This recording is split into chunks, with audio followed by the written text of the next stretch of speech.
जय श्री राम। वेदांत ज्योतिष बाय नमिता में आप सभी का स्वागत है। और आज मैं जो विषय लेकर आ रही हूँ आपके साथ वो बेहद रोचक और बहुत अच्छा है। मैं हमेशा आप लोगों को एक जन्म कुंडली दिखाती हूँ। आज मैंने ब्लैक बोर्ड पर चार्ट बनाया हुआ है। इस तरह आप सभी के पास अपना एक चार्ट होगा और वो चार्ट उठाकर खोलिए। आज मैं जिस घर की बात कर रही हूँ ना, वो हमारे जन्म कुंडली का बेहद महत्वपूर्ण हाउस है। इसलिए ज्यादा महत्वपूर्ण है क्योंकि हमारी जो पूरी जन्म कुंडली को है एक तरह से वो कंट्रोल करता है। तो आप समझ गए होंगे मैं किस घर की बात करती हूँ। काल पुरुष की कुंडली में उस घर को चंद्रमा रोल करते हैं। मैं हमेशा कहती हूँ कि जो चंद्रमा है ना, अगर आपने सूर्य और चंद्रमा को समझ लिया, इनके ग्रहों को पावर दे दी, इनके घरों को अपने ठीक कर लिया, तो समझिए एक तरह से आप अपनी जन्म कुंडली को 75% एक्टिवेट कर देते हैं। और आज मैं इसी घर की आपसे बात करने जा रही हूँ। तो जन्म कुंडली देखते समय सबसे पहले आप ये समझिए कि फोर्थ हाउस है कौन सा। फोर्थ हाउस हमारा, हम अगर यहाँ से गिनना शुरू करते हैं तो 1 2 3 4, ये हमारा फोर्थ हाउस है। फोर्थ हाउस जो है ये हमारी मन स्थिति, मन की स्थिति को दर्शाता है। हमारा मन कैसा है, हम कैसे अपने मन को कंट्रोल नियंत्रित करते हैं, हम विपरीत परिस्थितियों में कैसे खड़े रहते हैं, हम कितना खुश रहते हैं। स्वयं में खुश रहना, स्वयं के अंदर आनंद ढूंढना, अपने कार्यस्थल में आपके सब विरोधी हैं लेकिन अपने कार्य में हमेशा खुश रहना, ये चतुर्थ भाव है। क्यों? क्योंकि ज्योतिष में जो है ना, हर घर के साथ एक घर स्वतः जोड़ दिया है। कैसे? क्योंकि ये जो हमारे 12 घर है ना, हर घर के सामने एक घर है और हर घर कुछ कहता है। आपने एक घर को देखा, अब देखिए मन है ना, मन खुश है तो मन के सामने ठीक हमारा कौन सा घर रख दिया, मन के ठीक सामने हमारा कर्म का घर रख दिया। अब मन क्या है? मन हमारी इमीडिएट फैमिली है, जिस परिवार में हम रहते हैं वो हमारा मन है। अब आपसे एक चीज बताऊं, जब हम इस घर की बात कर रहे हैं तो इसका जो हमारा पीछे वाला और आगे वाला, ये दोनों घर देखे जाते हैं। पीछे कौन सा है? पीछे है हमारा तीसरा घर, आगे है हमारा फिफ्थ हाउस। अब ये इन दोनों के बीच में ये घर दिया है। अब देखिए कैसे जोड़ा हुआ है, चीजें कैसे जुड़ती हैं, कैसे हम अपनी चीजों को अच्छा बनाते हैं। अगर हम थोड़ा सा इन घरों को समझ जाएं तो कैसे हम ठीक कर सकते हैं, स्वतः ठीक कर सकते हैं। हम अपने ग्रहों को बैलेंस करना, अपने घरों को बैलेंस करना, अपनी जड़ों को बैलेंस करना, ये सब कुछ सीख सकते हैं बस थोड़ा अगर आप फोकस करें। कैसे? देखिए इसके ठीक पीछे थर्ड हाउस है। आपको पता है थर्ड हाउस क्या है? थर्ड हाउस, हम जब कोई भी चीज हमें अच्छी लगती है ना, किसी चीज के प्रति हम आकर्षित होते हैं, आकर्षण का वो केंद्र बनता है। अचानक हमें कोई चीज बहुत अच्छी लगती है और हम उसके प्रति हमारी आसक्ति जगती है, क्योंकि जिसके चीज में हमारा जो हमें आकर्षित करती है उस पर आसक्ति जगना स्वाभाविक है। अब ये आसक्ति हमें बताती है कि हमारा मन इसमें कितना जाएगा और यही हमारी आगे की चीजें तय करती है। अब यहाँ पर हमें किसी चीज से आकर्षण आ गया, हम किसी चीज पर आकर्षित हो गए, वो आकर्षण हमारे डेस्टिनी तय कर देता है। वो आकर्षण हमें बता देता है कि हमें ऊंचाई पर ले जाएगा या ये हमारा डाउनफॉल होगा। कैसे? क्योंकि आप देखिए ना, थर्ड हाउस के ठीक सामने आपका 9th हाउस है जो आपके भाग्य की जागृति करेगा। जैसे ही आपने किसी चीज के प्रति आप आकर्षित हुए, वो आपको ऊंचाई देगी।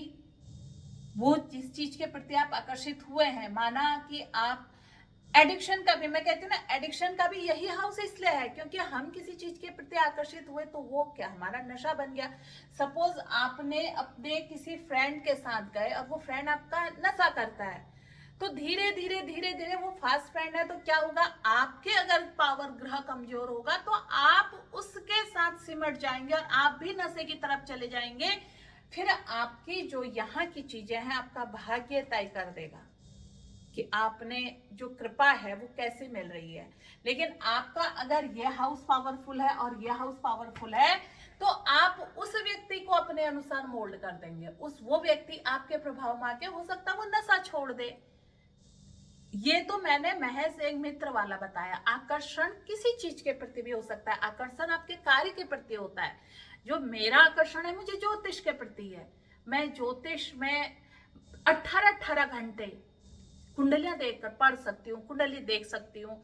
मैं ज्योतिष में 18-20 घंटे किताबें कंटिन्यू पढ़ सकती हूँ, क्योंकि मेरा जो आकर्षण है वो ज्योतिष है। और अब इससे मेरी डेस्टिनी तय होती है, ये मेरी पितृ कृपा मुझे प्राप्त होती है। अब इसको करने के बाद हमारी मन स्थिति कैसी आएगी, हमारा मन क्या बनेगा। अगर इस कार्य को करने से हमें किसी चीज का तनाव नहीं है, आप किसी चीज के प्रति आकर्षित हुए और वो आपकी आसक्ति बन गई और आपको उससे तनाव नहीं है, तो क्या होगा, आपका चौथा भाव बहुत अच्छा हो जाएगा। आपकी जो मन की स्थिति है वो बहुत अच्छी हो जाएगी। फिर क्या होगा, जब चौथे भाव के मन की स्थिति अच्छी हो जाएगी तो पता क्या होगा, आपका फिर जो कर्म है ना, वो बहुत अच्छे राइज करोगे आप अपने कर्म क्षेत्र में। क्योंकि मन खुश है तो आपका काम क्या होगा, बढ़ेगा। क्यों बढ़ेगा, क्योंकि फिर आप हैप्पी मोड में काम करोगे, आपको हर चीज आपसे निकल कर आएगी। इस हाउस ने इस हाउस को एक्टिवेट कर दिया, और जब ये हाउस एक्टिवेट हो गया तो ये भाग्य का घर है, भाग्य ने कर्म का निर्माण कर दिया। तो इसलिए ये जुड़े हुए हैं। अब देखिए, आप किस चीज के प्रति आसक्ति हुए, आप उसके प्रति खुश हैं, ठीक है, हो गया। अब यहाँ पर ये हमारा बुद्धि का घर है, हमारे इंटेलिजेंस का घर है, पंचम घर है। ये पांचवा घर हमारा प्रेम का घर, हमारा संतान का घर, हमारी बुद्धि का घर। और ये हमारा पूरे पुण्य कर्म और प्लस हमारे जो पिछले कर्म के संचित कर्म है, संचित कर्म यानी कि जो जन्म जन्मांतर के कर्म है, वो भी यहीं से आते हैं। अब हमारी बुद्धि का स्वामी कहाँ बैठा है, किस तरह प्रभावित हमें कर रहा है, ये हमें इस घर की स्थिति से पता लग जाता है। अब देखिए, आकर्षण तो हमारा ही भाव है, हम किस चीज के प्रति आकर्षित होते हैं, ये हमें हमारा पंचम भाव बता देगा। हमारी बुद्धि कैसी है, क्या हम सही चीज के प्रति आकर्षित हो रहे हैं, क्या वो चीज सही है। अब यहाँ पर हमारी बुद्धिमत्ता काम आती है। कई बार आपने देखा होगा, लोग गलत चीजों के प्रति आकर्षित होते हैं तो फिर वो अपने आप को बर्बाद कर लेते हैं। वहां पर क्या उनकी बुद्धि नहीं है, क्या उन्हें नहीं पता ये गलत है या ये सही है। कई बार वो ऐसे डिसीजन ले लेते हैं, इस बुद्धिमत्ता के चलते जब उनकी बुद्धि का ह्रास होता है, वो अपने जीवन में ऐसे डिसीजन लेते हैं कि उनकी बुद्धि खुलती ही नहीं है। बार बार समझाने पर भी नहीं खुलती है। क्या माता कैकेयी को कितनों ने समझाया था, नहीं खुली बुद्धि। तो क्या करा उन्होंने, अपनी मन स्थिति क्या बना ली कि ये पंचम घर बुद्धि का भी था और ये संतान का भी था। तो कैकेयी ने क्या करा, अपनी बुद्धि का ह्रास करके अपनी संतान को राज्य दे दिया। अब उसकी उस बुद्धि से नाश किस किस चीज का हुआ, देखिए, उसकी उस बुद्धि से नाश इसका हुआ, ये उसका पूरा परिवार था। यहाँ उसकी मन स्थिति जब खराब हुई तो ये पूरा परिवार बर्बाद हुआ या नहीं हुआ। उसके बाद आप देखिए, क्या राज्य को फर्क नहीं पड़ा, सीधे हुआ ना प्रभावित, 10th हाउस प्रभावित हुआ। सारा उस समय कैसा हो गया था वहां पर को, राजा ही चला गया, राजा दशरथ की मृत्यु हो गई थी। और उसके बाद ये क्या हुआ, उसका आकर्षण किसके प्रति बढ़ा, उसका आकर्षण अपनी नौकरानी के प्रति बढ़ा, जो उसकी सेविका थी, दासी थी, उसके प्रति बढ़ा। और उसके मन स्थिति जब दासी पर अटकी, उसकी बुद्धि का ह्रास हुआ और उसने दासी की सुनी। और जब दासी की सुनी तो उसके बाद उसकी सारी चीजें क्या हो गई, खत्म हो गई। तो इसलिए हमारे जीवन में बहुत महत्वपूर्ण है चीजों को, अपने घरों को बैलेंस करना, अपने घरों को समझना। अब अगले वीडियो में मैं आपको ये बताऊंगी कि चौथे घर में जब हमारे अलग अलग हाउस के स्वामी बैठते हैं तो वो हमें क्या रिजल्ट देते हैं। मानो सपोज आपके 12वें घर में यहाँ पर 12वें पर जो नंबर बना हुआ है उसका, अभी मैं नंबरिंग की बात इससे नहीं कर रही क्योंकि मैं ये सभी के लिए एक तरह से बता रही हूँ। माना आपके 12वें घर का स्वामी चौथे में बैठ गया तो पता आपसे ये क्या कहता है? 12वां घर क्या है? 12वां घर हमारा विदेश का घर है। और अब ये कह रहा है कि आप अपने घर से दूर जाओ। क्यों? 7, 8 और 9, 9वां घर यात्रा का भी है ना, अपने घर से लंबी यात्रा, यानी कि अपने घर से आप दूर जाओ, दूर जाके ही आपको सफलता मिलेगी। तो आप देखिए आपके क्या 12वें घर का स्वामी अगर चौथे में बैठा है, ये त्रिक भाव है। हमारे त्रिक भाव कौन से हैं? 6, 8 और 12। इन तीनों घरों का मैं आपको अगले वीडियो में अवश्य बताऊंगी कि जब हमारे इन घरों के स्वामी चौथे पर जाते हैं तो व्यक्ति इतना परेशान क्यों हो जाता है, क्यों? कई लोग आप देखना, जब हमारा जो 8वें घर का स्वामी या छठे घर का स्वामी, 12वें घर का स्वामी जब हमारे चौथे घर में जाता है तो ऐसे लोग बहुत सारे डिप्रेशन पे जाते हैं। उनके मन की स्थिति जो है वो अच्छी नहीं रहती। वो कई बार वो ऐसा मतलब यही वो लोग होते हैं जो बार बार सोचते हैं अगर उन्होंने इस हाउस को अलाइन नहीं किया है, इन घरों पर काम नहीं किया है, तो ये लोग सबसे ज्यादा जल्दी डिप्रेशन में जाते हैं। प्लस अगर यहाँ पर इन घरों के स्वामी 6, 8, 12 प्लस अगर शनि, शनि कौन है? शनि हमारा कर्म कारक ग्रह है। शनि हमारा कर्म कारक ग्रह है। अब अगर शनि हमारे 4th पे चले गए तो कर्म कहाँ चला गया आपका? भले ही आपकी जन्म कुंडली में शनि का घर कोई सा भी बना हो, लेकिन शनि चौथे में चला गया तो शनि मोक्ष त्रिकोण में चला गया। अब यहाँ पर को आपने, शनि क्या है? शनि एक मजदूर है, शनि सेवक है। अब अगर आपने सेवक बनकर अपने कर्म क्षेत्र में काम जब तक करोगे तब तक आप राइज करोगे, लेकिन आप दूसरों को नुकसान देकर, आप दूसरों के ऊपर दबाव बनाकर आगे बढ़ोगे तो जब भी आपको नेगेटिव दशा चलेगी, शनि आपके आकर वो दशा आपको सीधे डाउनफॉल करके सीधा सीधा बर्बाद कर देगी। इसीलिए चौथे घर को देखना बहुत महत्वपूर्ण है। चौथा घर हमारा राज सिंहासन का भी घर है, इसको सिंहासन का घर भी कहते हैं। राजनीति में जितना महत्व इस 10th घर का है, इस हाउस का है, राजनीति में उतना ही महत्व आपका 3rd हाउस, आपका 4th हाउस, आपका 5th हाउस और आपका 8th हाउस, इनका भी महत्व है। क्यों है? क्योंकि 3rd हाउस आपको आकर्षित करेगा किसकी तरफ को? जनता की तरफ को। अब आप यहाँ भटकेंगे, आप गलत दिशा चुनेंगे, गलत लोगों का साथ चुनेंगे तो आप राजनीति में तरक्की नहीं करेंगे। दूसरा है कि आपका 4th हाउस, ये सिंहासन का घर है, ये कैसा है?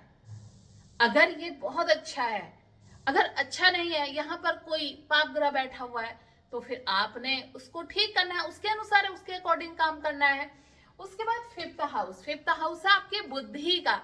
अब आपकी बुद्धि इस चौथे घर को कैसे कंट्रोल करती है, ये निर्भर करता है, क्योंकि बुद्धि के ठीक सामने जनता भी तो है, ये समाज का भाव है, इसके ठीक सामने।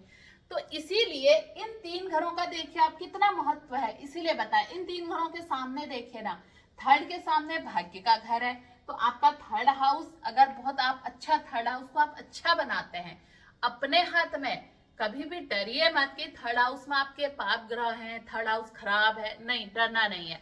आपने उनको ठीक करना है। और ठीक कैसे होता है ये हमेशा मैं आपको बताती हूँ। 3rd के सामने 9th है, आप 3rd को ठीक करेंगे तो 9th भी ठीक हो जाएगा। इसके बाद चौथे के सामने 10वां घर है। चौथा घर अच्छा होगा तो करियर में आपका राइज होगा, आप बहुत अच्छा अपने कर्म क्षेत्र में अपना काम कर पाएंगे। और इसके बाद हमारा 5th हाउस, 5th हाउस में आपकी बुद्धि ठीक से काम करेगी तो आप समाज में, यहाँ आपको सम्मान मिलेगा, समाज आपकी हर इच्छा को, क्योंकि 11th हाउस क्या है ना, इच्छा पूर्ति का घर है, समाज आपकी हर इच्छा को पूरी करेगा। तो एक तरह से आज मैंने आपको इन 3 घरों के बारे में पूरी तरह से बताया कि हमारे जीवन में ये 3 घरों का महत्व क्यों है। चौथा घर मन है, मन ठीक है तो सब कुछ ठीक है, लेकिन मन को कौन कंट्रोल करता है? मन को हमारी बुद्धि कंट्रोल करती है, और जहां हमारा आकर्षण जाता है वो कंट्रोल करता है। अब ये डिपेंड हम पर करता है कि हम किसके प्रति आकर्षित हो रहे हैं। क्या हम गलत के प्रति आकर्षित हो रहे हैं या सही के प्रति आकर्षित हो रहे हैं, ये हमने देखना है। तो आज के लिए इतना ही। अब मैं कल आपको इस बात पर बताऊंगी कि अगर छठे घर का स्वामी चौथे में बैठ जाए तो ऐसे में हमारा जीवन कैसा होना चाहिए और हमें कैसे रहना चाहिए। फिर कल मिलती हूँ एक नई वीडियो में नई जानकारी के साथ। जय श्री राम, नमस्कार।